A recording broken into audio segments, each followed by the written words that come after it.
Hello, everyone. More about the student loan crisis, and a new culprit comes into view as we consider who's to blame for what's going on.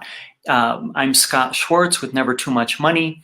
I've reversed engineered the way that banks, the wealthy, and Fortune 500 companies use their money so that my clients can go from broke to banker.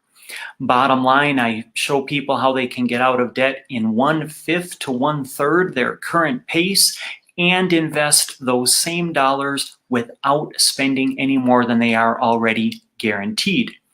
Now, in yesterday's live stream, we talked about student loan and how large of a problem it is and the reason for it. And there's a part 2 to that I'm sharing with you today.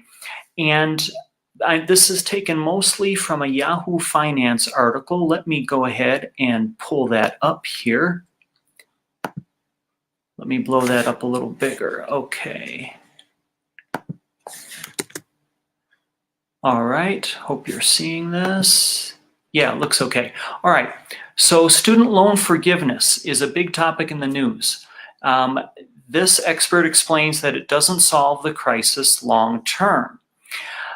You notice here in this second paragraph, it mentions that large-scale cancellation of debt doesn't solve the crisis long term. The quote continues, and you see who it's coming from there. Everyone acknowledges that if we don't change the underlying system that produced the debt in the first place, whatever debt we forgive, the total amount will just start to rise again. The fundamental issue, according to Carey, is a system where the federal government printing money and lending it out based on what colleges choose to charge. I hope you got that last part.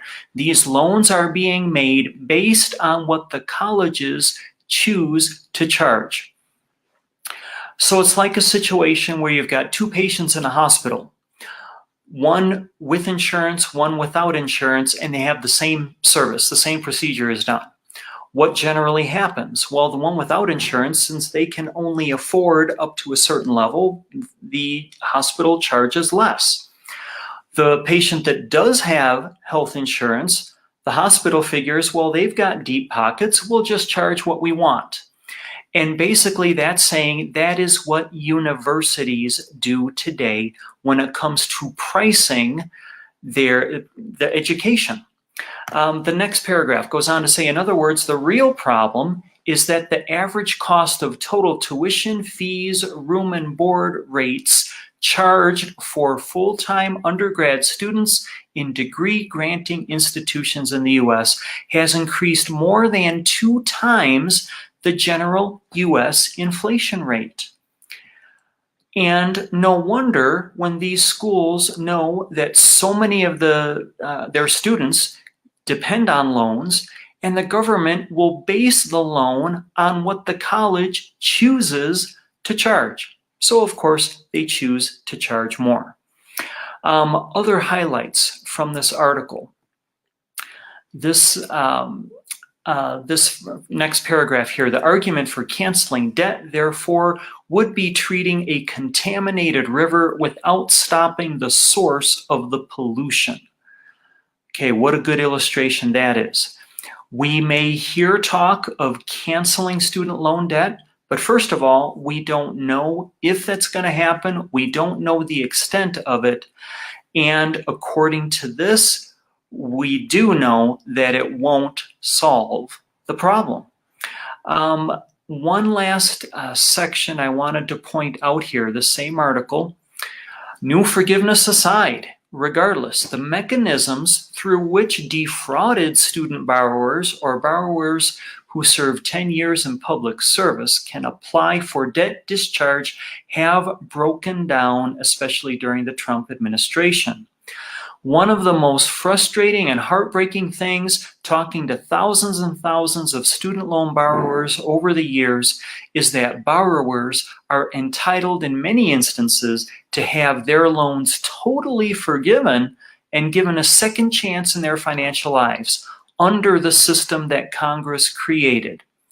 But notice the next paragraph. What has happened over time, according to this expert, is that incompetence at the Department of Education, back to the government here, and illegal practices within the student loan industry, lenders, has unnecessarily and unconscionably blocked borrowers from the relief that they were promised under law.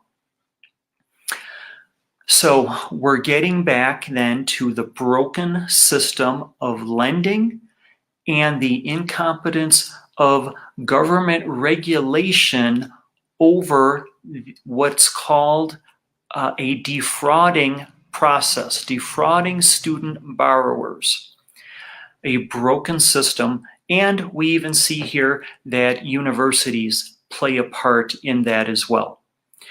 And when you think about it, when it comes to student loan debt, here, let me change the view here. When you think of student loan debt, this is the future. This is the next generation, and this is the start that they have in the workforce. Their start in their adult lives is being held back by these predatory lending practices and by government policies and regulations that do not rein in a fraudulent lending process.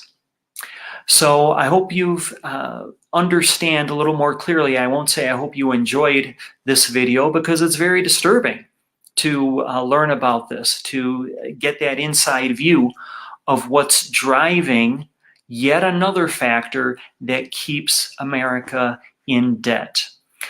So I hope you found that informational. I'm Scott Schwartz with Never Too Much Money. Thank you for listening.